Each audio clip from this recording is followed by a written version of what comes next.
நண்பர்களே எப்படி இருக்கிறீங்க? சந்தோஷமா இருப்பீங்கன்னு கர்த்தருக்குள் நம்புகிறேன். கர்த்தர் எல்லாத்து காரியத்தை குறித்து நீங்க பயப்பட வேண்டாம். அவர்ட்ட ஒப்படைச்சுட்டீங்கன்னா, அவர் வேதம் அப்படித்தான் சொல்லும். உன் வழியை கர்த்தருக்கு ஒப்புவி, அவர் மேல் நம்பிக்கை இரு, அவரே காரியத்தை வாய்க்க பண்ணுவார். நீங்க எந்த பாரத்தையும் சுமக்க வேண்டாங்க. வேதம் என்ன சொல்லுது? கர்த்தர் மேல் பாரத்தை வைத்து விடு, அவர் உன்னை ஆதரிப்பார். நீதிமானை ஒருபோதும் தள்ளாட விடமாட்டார். விசுவாசிங்க, கர்த்தர் எல்லாத்தையும் பார்த்துக்கொள்வார் என்று நம்பி வாழ கற்றுக்கொள்ளுங்க. இன்னைக்கு நம் செய்தியின் தலைப்பு புதிய காரியம். ஏசாயா 43ஆம் அதிகாரம் 18, 19 சொல்லும்போது, "முந்தினவைகளை நினைக்க வேண்டாம், பூர்வங்களை சிந்திக்க வேண்டாம். இதோ நான் புதிய காரியத்தை செய்கிறேன். அது இப்பொழுதே தோன்றும்." இன்றைக்கு அநேகருடைய வாழ்க்கையில எனக்கு புதிய எல்லாம் கஷ்டமா இருக்கு, வேதனையா இருக்கு அப்படின்னு புலம்புறீங்க. ஆனா ஆண்டவர் சொல்றாரு, புதிய காரியத்தை செய்ய அவர் ஆயத்தமாக்க. ஆனா நீங்க எப்படி அதற்காக நடந்து கொள்ள வேண்டும் என்று வேதம் சொல்கிறது. கர்த்தர் நமக்காக சிலுவையிலே அனுபவித்தது எல்லாம் நமக்காகவே அவர் செய்து முடித்தார் என்ற உணர்வோடு நீங்க வாழணும். இதைத்தான் வேதம் என்ன சொல்லுதுன்னா, கிறிஸ்துவுடனே கூட சிலுவையில் அறையப்பட்டேன், ஆயினும் பிழைத்திருக்கிறேன். இனி நான் அல்ல, கிறிஸ்துவே என்னுள் பிழைத்திருக்கிறார் என்று எபேசியர் 2:20. இதன்படி ரட்சிப்பு என்பது சிலுவையின் அடியில் நான் ஒரு பாவி என்ற உணர்ந்தவராய் நமது பாவங்களை அறிக்கை செய்யும்போது, அவனுடைய பாவங்களை, அக்கிரமங்களை எல்லாம் சிலுவையில் சிந்தின இரத்தத்தினால் சுத்திகரித்து, அவனை தன்னுடைய குமாரனாய் ஏற்றுக்கொள்கின்றார். இதைத்தான் பரிசுத்த வேதாகமத்தில் மறுபடி பிறத்தல் இல்லதான் ரட்சிப்பு என்று சொல்லப்பட்டிருக்கு. நம்முடைய வாழ்க்கையை குறித்து சிலுவையில் சிந்திய இரத்தத்தின் மூலம் எவ்வாறு கர்த்தர் மாற்றுகிறார்? எப்படி உங்களுக்கு புதிய காரியம் நடக்கும்? இன்றைக்கு அப்படித்தானே எதிர்பார்க்கிறீங்க. எனக்கு ஏதாவது புதிய காரியத்தை ஆண்டவர் செய்யணும். எனக்கு அதிசயம் செய்யணும். எனக்கு அற்புதம் நடக்கணும். அதுக்கு அதெல்லாம் கர்த்தர் ஆயத்தமா இருக்கிறார். ஆனா அதுக்கு நீங்க என்ன செய்யணும்? இன்னைக்கு அதான் செய்தி. முதலாவது நான் பார்க்கும்போது, நம்ம புதிய மனிதர். முந்தின நடக்கைக்குரிய மோசம் போக்கும் இச்சைகளால கெட்டுப் போகிற பழைய மனுஷரை களைந்து போட்டு, உங்கள் உள்ளத்திலே புதிதான ஆவி உள்ளவர்களாகி, மெய்யான நீதியிலும் பரிசுத்தத்திலும் தேவனுடைய சாயலால் சிருஷ்டிக்கப்பட்ட மனுஷனை தரித்துக் கொள்ளுங்கள். எபேசியர் 4:22 24 வரைக்கும் சொல்றாரு. இந்த அநேகருடைய வாழ்க்கையில் விடுதலை இல்லை என்று புலம்புகின்றார்கள். ரட்சிக்கப்பட்டவர்கள் தான், இயேசு கிறிஸ்துவை அறிந்து கொண்டவர்கள் தான், முந்தின நடக்கைக்குரிய மோசம் போக்கும் இச்சைகளாலே கெட்டுப் போகிற பழைய மனுஷனை இன்னும் களைந்து போடவில்லை.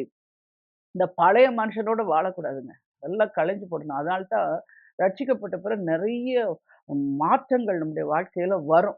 பழைய மனுஷன் சினிமா, சீரியல் அந்த உலகத்துக்குரிய இச்சையெல்லாம் பண்ணிட்டு இருப்பான். அப்ப தெரியாம இருந்த காலம். ஆனா ரட்சிக்கப்பட்டதுக்கு அப்புறம் நம்ம பழைய மனுஷனை களைந்து போட்டு புதிய மனுஷனாய் மாறணும். பழைய மனுஷன் எப்படி கலந்து போறது? அதாவது பாவ பழக்கங்களை விட்டுவிடவில்லை. நாள் பார்ப்பது, குறி கேட்பது இன்னும் தொடர்ந்து கொண்டிருக்கிறது. கர்த்தராகிய இயேசு கிறிஸ்துவை ஏற்றுக்கொள்வதற்கு முன், அதாவது கிறிஸ்துவுக்கு முன் எப்படியெல்லாம் வாழ்ந்திருக்கிறார்களோ அப்படியே சிலுவையில் சிந்தப்பட்ட இயேசு ரத்தத்தினாலே கழுவப்பட்டு பின்னர் மோசம் போக்கும் இச்சையை உண்டு பண்ணுகிற பழைய மனுஷனை களைந்து போட வேண்டும். அதான் சொல்லுவாங்க. ரட்சிக்கப்பட்ட பிறகு நம்முடைய மாற்றங்கள் எல்லாம், அதாவது மாம்சத்தின் கிரியைகள் எல்லாம் அழிக்கப்பட வேண்டும். கோவம் வர்றது, எரிச்சல் வர்றது, மற்றவங்கள பார்த்து பொறாமைப்படுறது, சண்டை போடுறது, இது எல்லாத்தையும் விட்டுறணும். ரட்சிப்புக்கு முன், அதாவது கிறிஸ்துவுக்கு முன் நம்ம பழைய வாழ்க்கை, பழைய மனுஷன் தரிச்சிட்டு இருந்தோம். ஆனா புதிய மனிதன் என்று சொல்லும் பொழுது, ஆவிக்குரிய ஜீவியத்தில் உள்ளான மனுஷனை குறிக்கும். இந்த புதிதான மனுஷன் அல்லது உள்ளான மனுஷன் பலன் அடைய வேண்டுமென்றால், வேத வசன தியானம், ஜெபம் செய்வது, எதிரியான பிசாசு வெளியான மனுஷன் எப்பவுமே தெரிஞ்சு கொள்ளுங்க, வெளியான மனுஷனுக்கு பிசாசு பயப்படவே மாட்டான். நம்முடைய உள்ளான மனுஷன் தான். அந்த உள்ளான மனுஷன் பெலனா இருந்துச்சா, பிசாசு நடுங்குவான். அத தெரிந்து கொள்ளுங்க. எதிர்மறையான சூழ்நிலையை கொடுத்து சோர்ந்து அவன் இதனால தான் என்ன பண்றான்னா, அந்த உள்ளான மனுஷன பெலனடைய விடாதபடி போராட்டத்தையும், வேதனையும், சோதனையும் கொண்டு அதைரியத்த குடுத்துட்டு, சந்தேகத்த குடுத்து நம்மள சோர்ந்து போக பண்ணுவான். ஆனா உள்ளான மனுஷன்ல பெலனுள்ள அபிஷேகத்தோட, ஆவியானவரோட நீங்க இடைப்படும்போது, வார்த்தையின் மூலமா அவன நீங்க எதிர்த்து நிற்கலாம். ஏன்னா, அவன் ஒண்ணு சொல்லும்போது, நீங்க ஆண்டவர்ட்ட அவன் பேசும்போது என்ன சொல்ல, "எழுதி இருக்கிறதே" அப்படின்னு சொன்னாரு. அவரே சொல்லும்போது, நீங்களும் நானும் அப்ப எப்படி வேதத்தில் தியானமா இருக்கணும்? மற்றபடி உலக பிரகாரங்கள்ல போய் நீங்க பார்க்கும்போது, எவ்வளோ நேரம் டிவிய பார்க்குறீங்க. இல்ல யார்ட்டயாவது ஃபோன் எடுத்தீங்கன்னா, எவ்வளோ நேரம் பேசுறீங்க. அதெல்லாம் நீங்க அப்புறப்படுத்தி போட்டு, நல்ல சீக்கிரத்துல எல்லா வேலையும் முடிச்சுட்டு, தேவ சமூகத்து பழக்கம் இருக்கணுங்க. தேவ சமூகத்துல நல்லா பாட்டு ஸ்தோத்திரம் பண்ணி, முதல்ல ஜெபம் பண்ணி ஆரம்பிச்சுட்டு, நல்லா நெறைய பாடல்கள பாடி இப்பலாம் நெறைய பாடல்கள் வந்துருச்சு. எல்லாம் பாடி நல்லா நம்ம அந்நிய பாஷையிலேயே நல்லா நிரம்பி ஆராதிச்சு, அதுக்கப்புறம் வேதத்தை நீங்க வாசிக்கும்போது, வேதத்தில் உள்ள அதிசயங்களை காணும்படிக்கு என் கண்களை திறந்தருள இயேசப்பான்னா, ஆவியானவர் கூட இருந்து அது ஒவ்வொரு வசனத்துக்கும் வெளிப்பாட குடுத்துக்கிட்டே வருவாரு. அது நமக்கு கேட்க, கேட்க, கேட்க உள்ளான மனுஷன்ல பலன் வரும். உள்ளான மனுஷன்ல பலன் இருந்தா தாங்க தைரியமா இருக்க முடியும். அதுதான் சங்கீதக்காரர் சொல்லுவான், "என் ஆத்துமாவிலே பலன் தந்து என்னை தைரியப்படுத்து." தைரியம் வரன்னா ஆத்துமால பலன் இருக்கணும். இப்ப நம்ம பிசாசுக்கு எதிர்த்து நிற்கிறோம்னா அவனுக்கு தெரியும். இவன் வசனத்துல நிரப்பப்பட்டதுனால கிட்ட வரமாட்டான். இன்னொன்னு தெரிஞ்சுக்கங்க. இப்போ நம்ம வீட்லயே அடுப்பு எரிஞ்சுகிட்டு இருந்துச்சுன்னா, பூனை படுக்காது. அதே நேரத்துல அடுப்பு அணைஞ்சு போய் கிடக்கு, அதுல படுத்துக்கும். அதே மாரி தான் ஆவிக்குரிய ஜீவியத்துல எப்பவும் அனலா வேத வசனம், பாடல்கள், அபிஷேகம் அப்படியே அனல் மூட்டிக்கிட்டே இருக்கணும். அப்ப நீங்க பிசாசுக்கு பயப்படாம தைரியமா இருக்கும். உள்ளான மனுஷன்ல பலன் வரும். அடுத்தது பார்க்கும்போது, புதிய இருதயம். உங்களுக்கு நவமான இருதயத்தை கொடுத்து, உங்கள் உள்ளத்திலே புதிய ஆவியை கட்டளையிட்டு, கல்லான இருதயத்தை உங்கள் மாம்சத்திலிருந்து எடுத்து போட்டு, சதையான இருதயத்தை உங்களுக்கு கொடுப்பேன். எசேக்கியேல் 36:24 சொல்லுவார். அதுக்கப்புறம் இன்னொன்னு சொல்லுவாரு. அந்த அ இது அதன்படி நடக்கவும் உங்களை பண்ணுவேன் அப்படின்னு வரும். அடுத்த வசனம். அந்த மாரி தான். அதான் சில பேர் சொல்லுவாங்க, என்னால அப்படியும் நடக்க முடியல. ஆண்டவருடைய வார்த்தைய கேட்க முடியல. ஆனா அவர் சொல்றார், நான் கட்டளையிடுவேன். அதன்படி உங்களை நடக்கவும் பண்ணுவேன். இந்த வசனம் எசேக்கியேல் 36, 26, 27 வச்சு ஸ்தோத்திரம் பண்ணுங்க. அந்த வசனம் உங்கள வழி நடத்தும். எல்லா காரியங்களிலும். கிறிஸ்துவுடனே சிலுவையில் அறையப்பட்டேன். இனி நான் அல்ல, கிறிஸ்துவே ஜீவிக்கிறார். உங்கள் இருதயம் இயேசுவின் ரத்தத்தால் கழுவப்பட்டு புதிய இருதயம் மாறணும். அதாவது எப்படி இருக்கணும் தெரியுமா? காட் இன்சைட் மைண்ட்ன்னு சொல்லுவாங்க. ஆண்டோட ஜீவன் நமக்குள்ள இருக்கிற அந்த மாரி மனதுல நீங்க உணர்ந்து நடக்கணும். கிறிஸ்து எனக்குள் இருக்கிறார். இனி ஜீவிப்பது நான் அல்ல. அவர் ஜீவனம் பண்றாரு. அவர் பேசுறாரு. அவர் பார்க்கிறாரு. நான் ஊழியர் புதுசுல ரொம்ப பயப்படுவேன். அப்போ ஒரு நாள் எனக்கு சொன்னாரு. நான் நான் தொட்டா நீ தொடுற. நீ தொடும்போது நான் தொடுறேன் அவங்கள. நீ பார்க்கும் அப்படி சொல்லும்போது எனக்கு அப்ப அவனுடைய எல்லா தீர்க்கதரிசனம் வரும்போதெல்லாம் எளிதா இருக்கும். ஆண்டவர் பேசுறது அப்படியே சொல்லுவோம். அப்படித்தான். அப்பதான் அர்த்தம் இனி ஜீவிப்பது நான் அல்ல. கிறிஸ்து நமக்குள் ஜீவனாய் அவர் நமக்குள்ள இருக்கிறாருங்கிறத காட்ஸ் இன்சைட் த மைண்ட்ல நம்ம வாழ கத்துக்கணும். அப்படிங்கும்போது நீங்க பயம் இல்லாம வாழலாம்.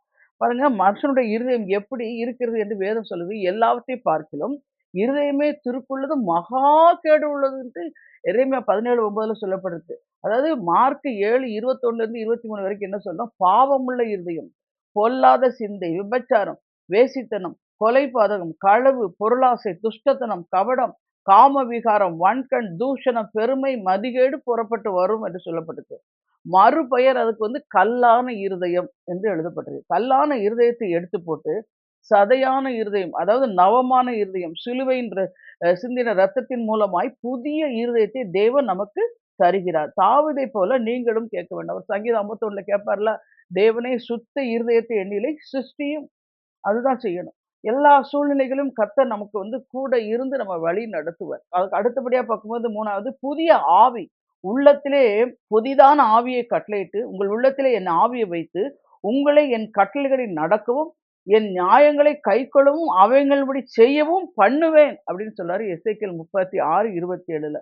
அதுல சொல்றாரு பாருங்க, ப க ம் புதிதான இருதயம். அப்படி புதிதான அதாவது சில பேருக்குலாம் ஒரு மாரி இறக்கப்படுகிற இருதயமே இருக்காது.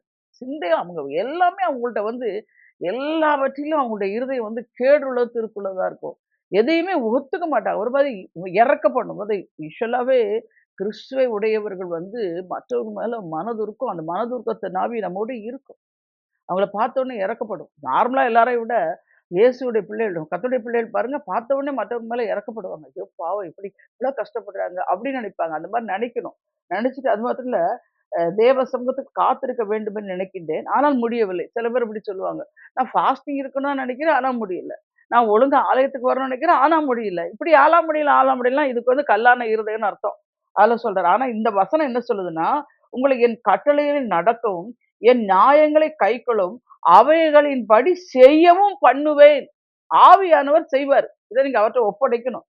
இந்த வசனத்தை பிடித்து ஜெபிக்கும்போது உங்க உள்ளத்திலே என் ஆவியை வைத்து, உங்களை என் கட்டளைகளில் நடக்கவும், என் நியாயங்களை கைக்கொள்ளும் அவைகளின்படி செய்யவும் பண்ணுவேன். இந்த வசனம் சொல்லி இந்த ஜீவனுள்ள வேத வசனமே உங்கள் வாழ்க்கையில் யாவையும் செய்து முடிக்கும். நம்ம ஆவியானவர் கரத்துல ஒப்பு கொடுத்துட்டோம்னாங்க, அழகா வழி நடத்துவார். எல்லா சூழ்நிலையும் தத்தளிக்க வேண்டாம், புலம்ப வேண்டாம், கலங்க வேண்டாம். பாருங்க இப்போ நம்ம பராமரம் நம்ம சொல்லியிருக்கோம். அந்த நம்முடைய பேதுருடைய அந்த மீன் பிடிக்கிறதுல சொல்லுவாரு சாமி முதல்ல. அவங்க ராம் முழுசும் நான் கஷ்டப்பட்டேன். லூக்கா 5ஆம் அதிகாரத்துல. கஷ்டப்பட்டேன். ஆகிலும் ஒன்றும் அகப்படல. ஒண்ணுமே கிடைக்கல. நீங்க அப்படித்தானே சொல்றீங்க. இவ்ளோ பாடுபடுறோம், இவ்ளோ போராடுறோம், ஒரு பிரயாசத்திலயும் ஆசீர்வாதமே இல்லன்னு சொல்றீங்க. ஆகிலும் ஐயரே நாங்க முழுசும் பிரயாசப்பட்டோம். இது சுயபலம், சுயசக்தி, சுய ஞானத்துல பண்ணிட்டோம். ஆனாலும் இப்படி உங்களுடைய வார்த்தையின்படியே நாங்க வலை போடுறோம் அப்படின்னு போட்டார். வலை போட்டு மிகுதியான கொண்டு வந்தாங்களா இல்லையா?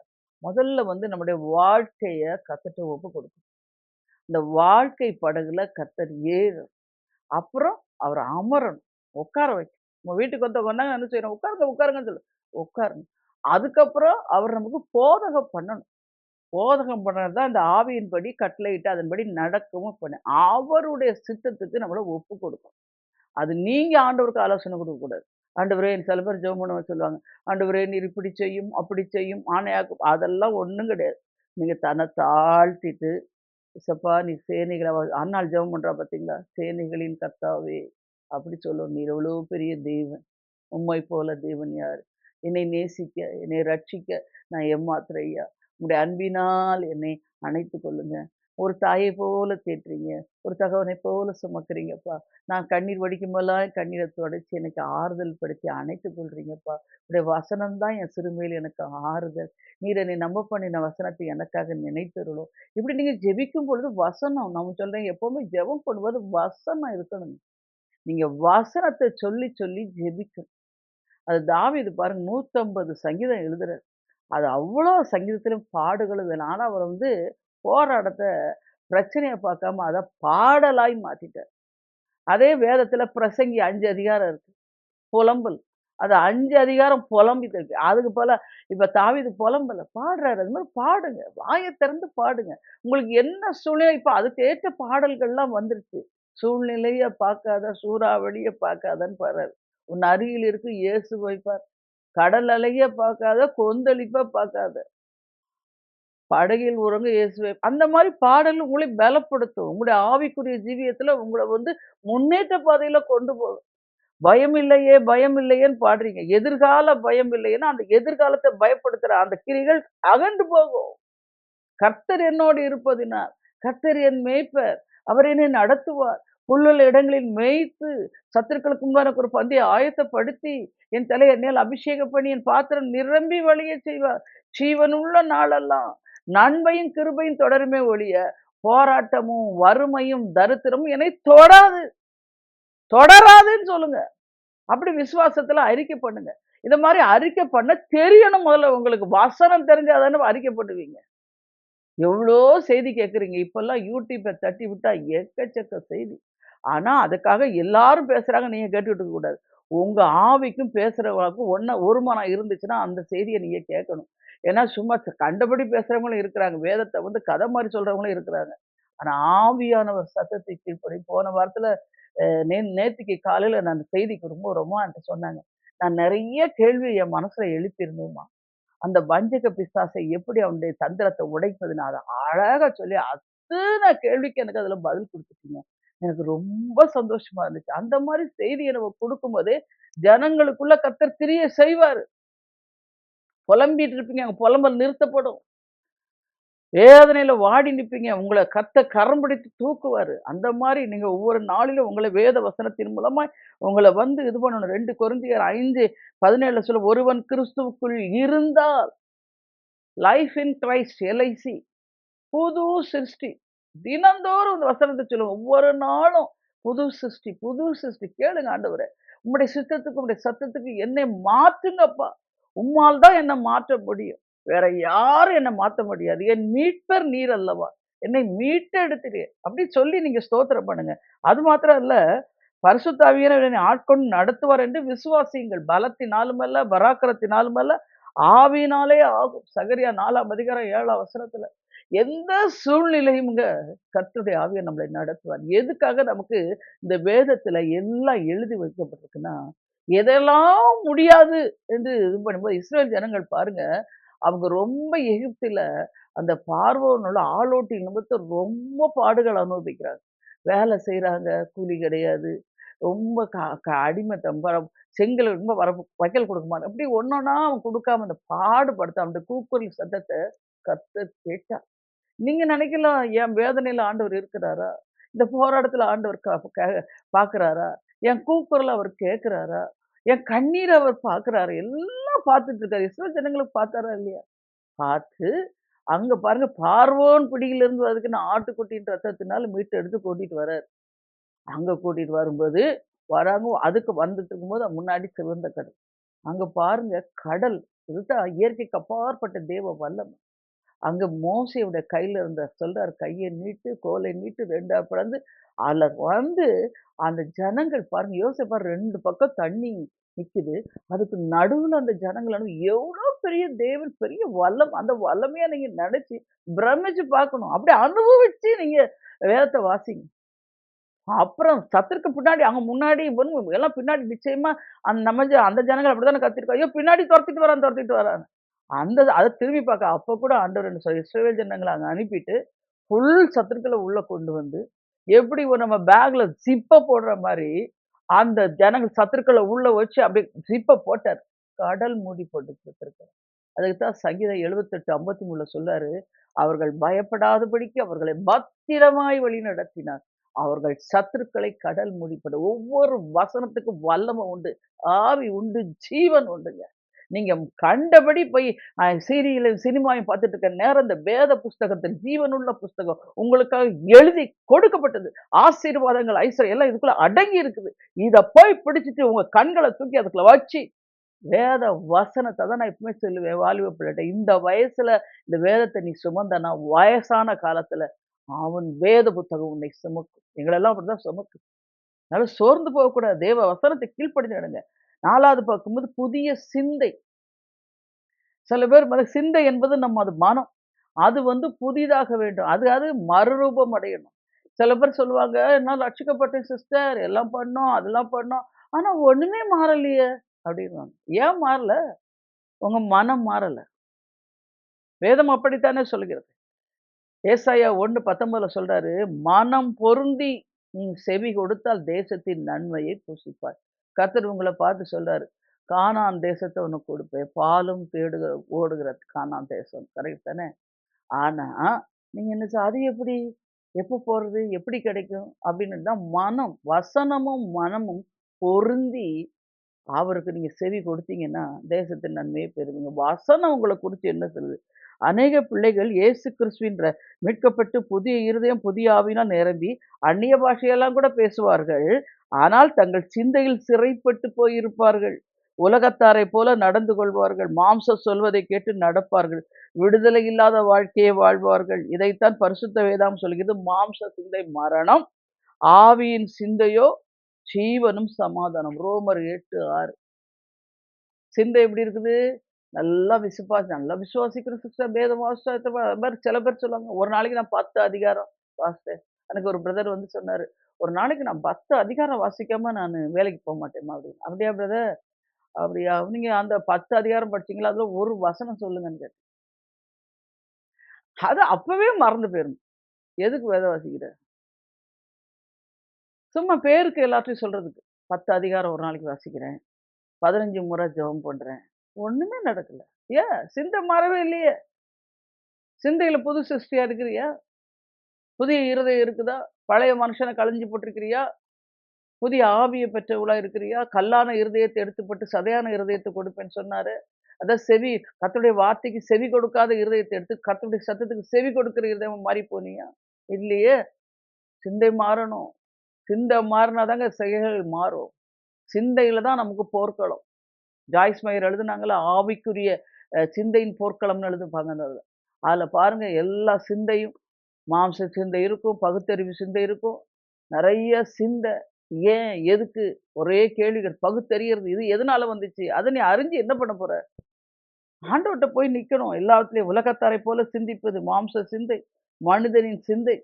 பரிசுத்த வேதாகமத்தில் இயேசு கிறிஸ்துவை பார்த்து, பேதுருவை பார்த்து அவர் சிலுவை பாட்ட சொல்லும்பொழுது, இந்த பேதுரு எப்பவுமே முந்திரி கொட்டை மாரி. டக்குன்னு உடனே என்ன சொல்றாரு? அந்த எல்லாம் மார்க் மத்தேயு 16:21 இயேசு கிறிஸ்து சிலுவை பாடுபட்டு கொலையின்றி 3ஆம் நாள் எழுந்திருக்க வேண்டும் என்பதை தம் சீஷர்களை சொல்லத் தொடங்கினார்.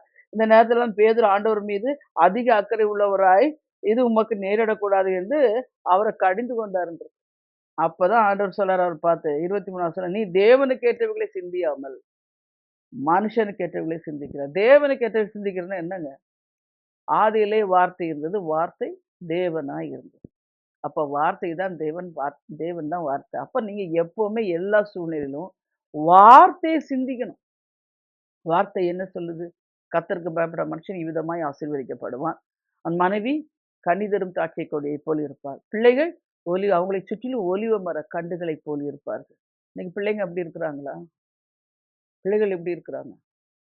சர்ச்சுக்கு கூட்டு வரீங்க, பிள்ளைங்கள வீட்ல விட்டுட்டு நீங்க வந்துடுறீங்க. என்ன சொல்றீங்க? ஒரே டிஸ்டர்ப் பண்ணுவான் சர்ச்சுல வந்து. தேவ பிரசன்னத்துல கொண்டாந்து உட்கார வைக்கணும் பிள்ளைங்கள. அப்பதான் பிள்ளைகள் கர்த்தருக்கு பயந்து வாழ முடியும். வீட்ல நீங்க வரும்போது ஒரு டிவிய போட்டு குடுத்துடுறீங்க. கையில ஒரு செல்ல குடுத்துடுறீங்க. அதையே பார்த்துட்டு அதான் உலகமா மாறி போகுது. அப்புறம் பார்த்தா படிக்க முடியல. எதையும் சிந்திக்க முடியல. ஏன்னா எப்ப பாரு செல்ல குடு, செல்ல குடு, செல்ல குடு. பேரண்ட்ஸ் இப்ப பிள்ளைகள் அதுதான் தொல்ல. மாறணும். ஸ்ட்ரிக்ட்டா இருக்கணும். படிச்சுதானோம். எங்க வீட்ல எல்லாம் வேத வ வே வேத வசனம் வாசிச்சு ஒப்புவிக்கணும். ஒப்புக்கோ அதே மாரி வார வாரம் அங்க போய் சர்ச்சில யாரு பிரசங்கம் பண்றாங்களோ, அவங்க என்ன பிரசங்கம் வசனம் எடுத்தாங்க, அவங்க என்ன பாயிண்ட் எல்லாம் பேசுனாங்கன்னு பெருசா பெரியவங்கலேருந்து சின்ன வரைக்கும் நாங்க சொல்லணும். அப்பதான் எங்களுக்கு சாப்பாடு குடுப்பாங்க. அந்த மாரி வளர்ந்தனால தான் இன்னைக்கு நாங்க குடும்பமா எழும்பி சகோதர, சகோதரன் எல்லாரும் சேர்ந்து ஊழியம் செய்றோம். முடியும். சிறு பிள்ளைகள்லேருந்தே கர்த்தருக்கு பயப்படும் பயத்த பிள்ளைகளுக்கு ஊட்டிறணும். உலகத்த ஊட்டிட்டீங்கன்னு வச்சுக்கங்க. அதுல வேற என்ன பண்றீங்க? எப்படி ஊட்டுறீங்க பிள்ளைக்கு சாப்பாடு? அங்க வர அவன் பாரு அந்த பைந்தாங்கொல்லி வரான். அது பாரு அந்த வரான், அவன் வரான், பயந்து பிள்ளைய அப்படியே பயத்த ஊட்டுறீங்க. அந்த பிள்ளைகள் பயந்து பயந்து வாய டபக்கு டபக்குன்னு திறக்குது. பயத்த ஊட்டக்கூடாது. தைரியத்த ஊட்டணும். வேத வசனம். சிறு பிள்ளைங்க விபிஎஸ்க்கு எல்லாருக்கும் எல்லாம் இந்த பிள்ளைகள் எல்லாம் சில்ட்ரன்ஸ் அத அனுப்புங்க. சண்டே கிளாஸ்க்கு அனுப்புங்க. சிறு பிள்ளைகள வந்து அந்த வசனம் அந்த பிள்ளைகளுடைய இருதயத்துல போய் பதிய ஆரம்பிச்சுச்சுன்னா, அந்த பிள்ளைகள் வந்து பெரிய வாலிப பயத்துல அ ப வ அ வேதம் இல்லாம வாழ மாட்டாங்க. வசனம் படிக்காம வெளிய மாட்டாங்க. ஜெபம் பண்ணாம அதனால தொடங்க மாட்டாங்க. அப்படி கொண்டு வந்துரணும். அப்போ வாலிப வயதுல அவங்க இடற மாட்டாங்க. வாலிபன் தன் வழி எதனா சுத்தம் வசனத்தின்படி தன்னை காத்துக் கொள்வதுன்னா சிந்த முழுவதும் சினிமாவும், சீரியலும், டிராமாவும் நிரம்பி இருந்துச்சுன்னா, வேத வசனம் எல்லாம் நெருக்கி போட்டுரும். வழியருகு எப்படி இருக்குது? அப்புறம் வந்து ஒரு வயசுக்கு வந்து பிறகு சிஸ்டர் பிள்ளைகள் அடங்கவே மாட்டுது. ஒரே ஊழியருக்கு தொல்லை குடுத்துட்டே இருக்கிறீங்க. நெறைய பேர் இப்ப ஃபோன் பண்றதே அதான். பிள்ளைகள் படிக்கலன்றது, பிள்ளைகளுக்கு ஸ்கூலுக்கு போக மாட்டேங்கிறது, பிள்ளைகளுக்கு இது பண்றது, அது ஓயாது ஃபோன் பண்றீங்க. நீங்க பிள்ளைகள கத்துட்டு ஒப்பு கொடுங்க. "ஏசப்பா என் பிள்ளைகள் நீங்க குடுத்த பிள்ளைகள். உன் வழியை கர்த்தருக்கு ஒப்புவின்னு சொன்னீரே, உன் செய்கையை கர்த்தருக்கு ஒப்புவின்னு சொல்லி, வாரத்துல ஒரு நாள் உன் பிள்ளைகளுக்காக, உன் குடும்பத்துக்காக போடுங்க ஃபாஸ்டிங்க. உபவாசம் பண்ணுங்க. அன்னைக்கு ஒரு சிஸ்டர் சொன்னாங்க, டாக்டர் சொல்லிட்டாங்களாம். டாக்டர் அவங்களுக்கு வந்து ஞானமும், அறிவும், புத்தியும் குடுக்குறாரு. சொல்லுவாங்க டாக்டர்ஸ் உங்க சரீரத்துக்காக. நீங்க சரீரத்த ஒடுக்குறதாங்க ஃபாஸ்டிங் போடுறது, உபவாசிக்கிறது. இந்த மாம்சம் அடங்கும் உபவாசம் போடும்போது. அது அடங்கிருச்சுனாலே உங்களுக்கு ஆவிக்குரிய ஜீவியம் திறக்கப்படும். ஆவியானுடைய சத்தத்தை நீங்க எழுசி இது அழகா கேட்க முடியும். நேர்மறையா அதாவது வேதம் சொல்லுது நன்மைகளை யோசிக்கிறவர்களுக்கு கிருபையும் சத்தியம் உண்டு. நீங்க நன்மை என்ன யோசிக்கிறீங்க? ஒவ்வொரு முறையும் சொல்றீங்க, பிள்ளைகள நினைச்சா பயமா இருக்கு.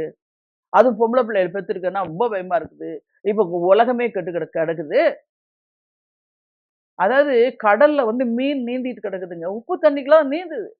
அந்த தண்ணிய குடிச்சுச்சுன்னா அது செத்துருச்சுன்னு அர்த்தம். அதே மாரி உலகம் பொல்லாங்கன் கைக்குள்ள கிடக்கு. ஆனா நம்முடைய பிள்ளைகள் கிறிஸ்துவுக்குள் மறைக்கப்பட்டு இருக்க வேண்டும். அவருடைய சிந்தையை கிறிஸ்துக்குள்ள சிறைப்படுத்தி இருக்க வேண்டும். நீங்க வேதம் வாசிச்சா உங்க பிள்ளைகள் வேதம் வாசிப்பாங்க. சொல்லுங்க. உங்களுக்கு முன்மாதிரியா இருங்க. காலையில எழும்புன உடனே ஒரு எங்க அம்மாலாம் எங்களுக்கு எங்க வீட்ல எங்க பேரண்ட்ஸ் தான். எங்க அம்மா, அப்பாலாம் காலையில எழும்புனா ஜெபம் பண்ணுவாங்க. குடும்ப ஜெபம். அப்புறம் பைபிள் வாசிக்கணும். அப்புறம் நைட்டு படுக்கும்போது திருப்பி பாட்டு பாடி, வேதத்த வாசிச்சு, அப்புறம் ஜெபம் பண்ணி, அப்படியே எங்கள வழி நடத்துனாங்க. அதனால தான் இன்னைக்கு நாங்களும் அப்படித்தான். இன்னைக்கும் எங்க குடும்பத்துல நாங்க ஃபேமிலி பிரேயர் பண்ணாம படுக்க மாட்டோம். அது மாரி காலையில அப்படியே தான் ரொட்டீனா கொண்டு வந்துரணும். அது வந்து பிள்ளைகளுடைய சிந்தைக்குள்ள அப்படியே ய அத வந்து கட்டுக்குள்ள கொண்டு வந்துரணும். வேத வசனம் இல்லன்னா உனக்கு வெளிச்சம் இல்ல அப்படின்னு சொல்லணும். பிள்ளைகளை நீங்க வந்து மற்றதெல்லாம் தெரிஞ்சு அதுல வேற சில பேரண்ட்ஸ் சொல்றாங்க, நாங்களாம் அடிச்சு வளர்க்கறது இல்ல. பெரம்பை கையாடம் தன் மகனை பகைக்கிறான் இருக்கு. கண்டிச்சு வளர்க்கணும். அதுங்களுக்கு தெரியாது. மதியினம் அத ஒட்டியிருக்கும். அதனால நிச்சயமா உங்க பிள்ளைகள நீங்க பார்க்கும்போது, கர்த்தருக்கு பயப்படும் பயத்த நீங்க வசனம் சொல்லுங்க. ஞானத்தையும், உணர்வையும், ஆலோசனையும், பலனையும், அறிவையும், கர்த்தருக்கு பயப்படும் பயத்தையும் ஏசாயா 11ஆம் அதிகாரம் 2ஆம் வசனத்த என் பிள்ளை மேல அறைகிறேன். லூக்கா 2:40 என் பிள்ளை மேல அறைகிறேன். லூக்கா 2:52 என் பிள்ளை மேல அறைகிறேன். சொல்லி விசுவாசிங்க. அந்த வசனம் அங்க வந்து அந்த பிள்ளைகளுக்கு ஒர்க் அவுட் ஆயிடும். துன்மார்க்கனுடைய ஆலோசனை நடவாமலும் பாவியுடைய வழி எல்லாம் பரியாசக்கார உட்கார இடத்துல உட்காராதபடி என் பிள்ளைகளை காத்துக்கொள்ளும் ஜெபம் பண்ணி அனுப்புங்க. அங்க பிள்ளைகளை கர்த்தர் காத்துக்கொள்ளுவார். கர்த்தாவே நீ நீதிமானை ஆசீர்வதித்து காருண்யம் என்னும் கேடகத்தினால் சூழ்ந்து கொள்ளு சொல்லுங்க. அங்க பிள்ளைகளை சுற்றிலும் கர்த்தர் காருண்ய கேடகத்தினால் சூழ்ந்து கொள்ளுவார். வசனத்தை பேசுங்க, வசனத்தை விசுவாசிங்க, நம்புங்க, அறிக்கை பண்ணுங்க. அதுதான் நீங்க செய்யணும். இயேசு கிறிஸ்து எல்லா இடத்துல பாருங்க, நம்ம வந்து எப்பவுமே சிந்தையெல்லாம் மனுஷிக சிந்தை, அதாவது எதிர்மறையான சிந்தையிலிருந்து ஜெபிக்கின்றீர்கள். ஆனால் வேத வசனத்தை சிந்தையில் வாய்த்து வாயில் அறிக்கை பண்ணணும். அதுதான் வேதம் சொல்றது. நீதி உண்டாக இருதயத்துல விசுவாசிக்கப்படணும். ரட்சிப்பு உண்டாக வாயினால அறிக்கை பண்ணணும். நீங்க வந்து நமக்கு வந்து வாய், சிந்த, அறிக்கை. இருதயம் இருதயம் சிந்த, அறிக்கை. இந்த 3 ஒண்ணு போல கனெக்ஷன் ஆயிருக்கணும். ஒரு வசனம் சொன்னோம்னா அந்த சிந்தையில போய் சீட் ஆகணும். நான்லாம் ஒவ்வொரு வசனத்துக்கும் 21 நாள் ஃபாஸ்டிங் எடுத்துக்கிறேங்க. இந்த வசனம் இருதயத்துல நீர் எழுதுன்னு சொல்லி உட்கார்ந்து நான் ஃபாஸ்டிங் டேஸ்ல உட்கார்ந்திருந்தேன். எத்தனையோ நாட்கள். செய்யணும். உரிமை பாராட்டுங்க. நீர் என்னுடைய தேவன். சொல்லுங்க. என் குடும்பத்தை நீங்க பிடித்து நடத்துங்க. என் பிள்ளைகளை கரம் பிடித்து நீங்க நடத்துங்க. என் பிசினஸ நீங்க கை வச்சு நடத்துங்கப்பா. சொல்லுங்க. ஆசீர்வதியும், ஆசீர்வதியும், ஆசீர்வதியும். உங்களை ஆசீர்வதிச்சா கர்த்தருக்கு என்ன பிரயோஜனம்? ஆசீர்வாதம் என்ன? சுவிசேஷத்தை கேட்கறதுக்கு அவங்க கொடுக்குறீங்க பாத்தீங்களா? அது கர்த்தரை கனம் பண்றீங்க. காணிக்கை கொடுத்து கர்த்தரை கனம் பண்ணணும். அதுல வேற லிஸ்ட் போடுவீங்க. இவங்க காணிக்கை பற்றி பேச மாட்டாங்க. அவங்க காணிக்கை பற்றி பேசுறங்க. கொடுங்கள் உங்களுக்கு கொடுக்கப்படும் சொல்லப்பட்டிருக்கு. ஆமிக்கு கூலிக்கு சரிந்து விழும்படியா கொடுப்பாரு. தசம பாகம் ஏன் செலுத்தலாம்? 10ல ஒரு பங்கு. செலுத்தும் போது 10,000 சம்பளம் 1000 கொடுப்பேன். 50,000 5000 கொடுத்தே ஆகணும். கர்த்தர் உன்னை ஆசீர்வதிக்கணும் ஆசீர்வாதம். அப்ப எப்படி 1,00,000 10,000 கொடுக்கறது அப்படின்னா? அதனால ஹாஸ்பிட்டல்ல போய் கொடுப்பேன். ஏன்னா சொல்றாருல்ல, நான் வந்து தசம் பார்த்தோம்னா உன்னை உன் கனியை பட்சிக்கிறவனை கண்டிப்பேன் அப்படின்றவாரு. கண்டிஷன்லாம் இருக்குது. உரிமையோட நான் தேவனுடைய ராஜ்யத்துக்கு விதைப்பேன். கர்த்தர் நிச்சயமா இது எவ்வளவு பேரு மரிச்சு போறாங்க. ஆட்களுக்கு ஆறுதல் சொல்ல முடியாம, அவங்கள அரவணைக்காம, தேற்ற ஆட்கள் இல்லாம சூசைட் பண்ணிக்கிறாங்க. கடன் பிரச்சனையில தற்கொலை பண்ணிக்கிறாங்க. இதெல்லாம் விடுதலை பெறத்தான் இயேசு கிறிஸ்து சுவிசேஷத்தின் நற்செய்திய சொல்ல கூப்பிட்டிருக்கிறார், அழைச்சிருக்காரு. சிறுமைப்பட்டவன் மேல் சிந்தை உள்ளவன் பாக்கியவான்றாரு. தரித்திரருக்கு சுவிசேஷத்தை அறிவிக்கவே, நற்செய்தி சொல்லவே நம்மளை அழைத்திருக்கிறாரு. இயேசுவை ஏற்றுக்கொண்டவங்க, சுவிசேஷம் உரைக்கிறவங்க, ஊழியர் செய்றவங்க எல்லாரும் அவருடைய நாமத்தை குறித்து பறைசாற்றத்தான் நம்ம அழைக்கப்பட்டிருக்கோம். விடுதலை இயேசு கிறிஸ்து உடையது என்பதை ஜனங்களுக்கு சொல்லவே அழைக்கப்பட்டிருக்கோம். அந்த பணியை செய்ய ஆயத்தமா? இல்ல அப்படி செய்துட்டு இருக்கிறவங்களுக்கு காணிக்கையினால உங்களுடைய காரியம் கொடுத்து நீங்க அது ஒரு வகையான ஊழியம். கர்த்தர் உங்களை ஆசீர்வதிப்பார். நாம் ஜெபிப்போமா? எங்களை மிகுதியாய் நேசிக்கிற அன்புள்ள இரட்சகா, பழைய மனுஷனை களைந்து போட்டு புதிய மனுஷனை தரித்துக் கொள்ள வேண்டும் என்று சொன்னார். பழைய இருதயம் எங்களுக்கு வேண்டாம் ஆண்டவரே. எல்லாம் ரிப்பேரான இருதயம். பாவத்திலும் சாபத்திலும் வாழ்ந்து கொண்ட இருதயத்தை எடுத்து போட்டு புதிய இருதயத்தை கர்த்தர் கட்டளையிடுகிறார். கல்லான இருதயத்தை எடுத்து போட்டு சதையான இருதயத்தை கட்டளையிடுகிறார். ஆண்டவரே, உம்முடைய சத்தத்துக்கும் உமது சித்தத்துக்கும் செவி கொடுத்து எங்களை நடக்கும்படியா ஆவியானவர் கரத்தில் எங்களை ஒப்புக் கொடுக்கிறோம். ஆசீர்வதிங்க. புதிய புதிய ஆவியை பெற்றவர்களாய், புதிய சிந்தையை தரிப்பித்துக் கொண்டவர்களாய், புதிய காரியத்துக்கு நீர் செய்யும் பொழுது நாங்கள் ஆயத்தப்பட்டவர்களாய் இருக்க கர்த்தர் உதவி செய்வீரார். உஷபில் அதிரி கரதுரி சந்துரகலத இந்த செய்தியை கேட்டுக்கொண்டிருக்க எல்லா தேவ பிள்ளைகளும் ஆண்டவர் ஒரு உணர்வுள்ள இருதயத்தை கொடுக்கும்படிய சங்கீதக்காரன் சொன்னது போல 110ஆம் சங்கீதத்துல கர்த்தாவே நம்மை நோக்கி கூப்பிடுகிற என்னை உணர்வுள்ளவன் ஆக்கும் என்று ஜெபித்தது போல நாங்கள் செபிக்கிறோம். ஒவ்வொருவரையும் கர்த்தரை தேடுகிறவனுக்கு ஒரு நன்மையும் குறைபடாது என்ற ஒரு உணர்வை கர்த்தர் கட்டளையிடுவீராக. அதிகாலை நேரத்திலே உம்மை தேடும்படியான கிருபையை கொடுத்து பிள்ளைகளை காலைதோறும் எழுப்பி ஆசீர்வதிப்பீராக. இந்த பிள்ளைகள் என்னென்ன விசேஷமாய் வாலிப பிள்ளைகள் நம்முடைய சமூகத்தில் நாங்கள் ஒப்பு கொடுத்து ஜெபிக்கிறோம் ஆண்டவரே. அப்பா இந்த உலகம் பொல்லாங்கன் கைக்குள்ள கிடக்குது. எங்க பிள்ளைகள் இதில் மாட்டிக்கொள்ளாதபடி கர்த்தாவே நீர் நீதிமானை ஆசீர்வதித்து காருண்யம் என் கேடகத்தினால் சூழ்ந்து கொள்வீராக. அவருடைய போக்கையும் வரத்தையும் என்னென்றைக்கும் காக்கும்படியாய் கடந்து வருவீராக. ஒவ்வொருவரையும் பேர் பேராய் ஆசீர்வதித்து அவருடைய என்னென்ன தேவைகள் என்பதை ஆண்டவரை அறிந்து கொண்டு அவர்களை நினைப்பதற்கு வேண்டிக் கொள்வதற்கும் கர்த்தர் கிரியை செய்து ஆசீர்வதிக்கும்படி உம்மை நோக்கி பார்க்கிறேன். ரீபலி ஷந்து ரிபல ஸ்டெல்லா மேரி சோர்ந்து போகாதே. கணவனை குறித்த பாரம், கணவன் அடிக்கடியாய் சரீரம் பலகீனம் அடைந்து போய்விடுகிற பயப்படுகிறாய். எதுவோ ஆகிவிடுமோ, எதுவாகிவிடும் பயப்படாதே. மரண பயத்தை உன்னை விட்டு விலக்கு மகளே. கர்த்தர் சொல்கிறார், அவன் ஆயுசு நாட்களை நீடித்திருக்க செய்வேன். நீ சோர்ந்து போகாதபடி ஸ்தோத்தரி. ஷபீல் லதுரி கந்துரி கபிலபா திகந்து குளோரி. சோர்ந்து போகாதே. பிள்ளைகளை குறித்து கவலைப்படாதே. வருங்காலத்தை குறித்து பயப்படுகிறாய். என் பிள்ளைகளுடைய வருங்காலம் எப்படி இருக்கும்? பிள்ளை வருங்காலத்தை குறித்து குணசாலியன் ஸ்திரீ மகிழ்கிறாள். இந்த பிள்ளைகளுடைய காலங்கள் கர்த்தருடைய கரத்தில் இருக்கிறது. எல்லாவற்றையும் கர்த்தர் ஆசீர்வதித்து உயர்த்துவதை உன் சொந்த கண்களால் நீ காண்பாய். உஷபில்லி பீதரி கந்துரி கலதுரி பாலனா தி பீனி தரி ஷபி திரி கபர் ரபக்கர ராபர்ட். சோர்ந்து போகாத சரீரம் பலகீனத்தை நிமித்தம் அடிக்கடியா சொல்கிறாய், வாழ்வதை விட சாவது நல்லது என்று. அந்த வார்த்தை உன்னை விட்டு எடுத்து போடு. கர்த்தர் சொல்கிறார், உன்னை ஆசீர்வதிப்பதே அவருக்கு பிரியம். நீ சுகத்துடன் வாழ்வதே அவருக்கு பிரியம். வேதனை நீங்க சுகமாயிரு, விசுவாசி. கர்த்தரின் கண்கள் அதிசயங்களை காணும் என்று சொல்கிறார். ரீ பலிக்க பூக்கதுடையக்காரா. ஒவ்வொருவரையும் பேர் பெற ஆசீர்வதித்து இந்த பிள்ளைகள் என்னென்ன காரியத்தில் அதிசயம் நடக்க வேண்டும் என்று விரும்பி நிற்கிறார்களோ சுவாமி, அவர்கள் நினைப்பதற்கு வேண்டிக்கொள்வதற்கு மேலாய் கர்த்தர் கிரியை செய்து இயேசுவின் நாமம் மகிமைப்படும்படியா அற்புத அடையாளங்களை உறுதிப்படுத்தி காட்டுவீராக. நீரப்படி செய்வதற்காய் ஸ்தோத்திரம். இயேசு கிறிஸ்துவின் நாமத்தில் ஜெபிக்கின்றேன் ஜீவனுள்ள தகப்பனே. ஆமென். தேவ பிள்ளைகளே, இந்த செய்தி உங்களோடு பேசியிருக்கும் என்று கர்த்தருக்குள் நம்புகிறேன். கர்த்தர் தாமே உங்களை ஆசீர்வதிப்பாராக. ஆமென். ஆமென்.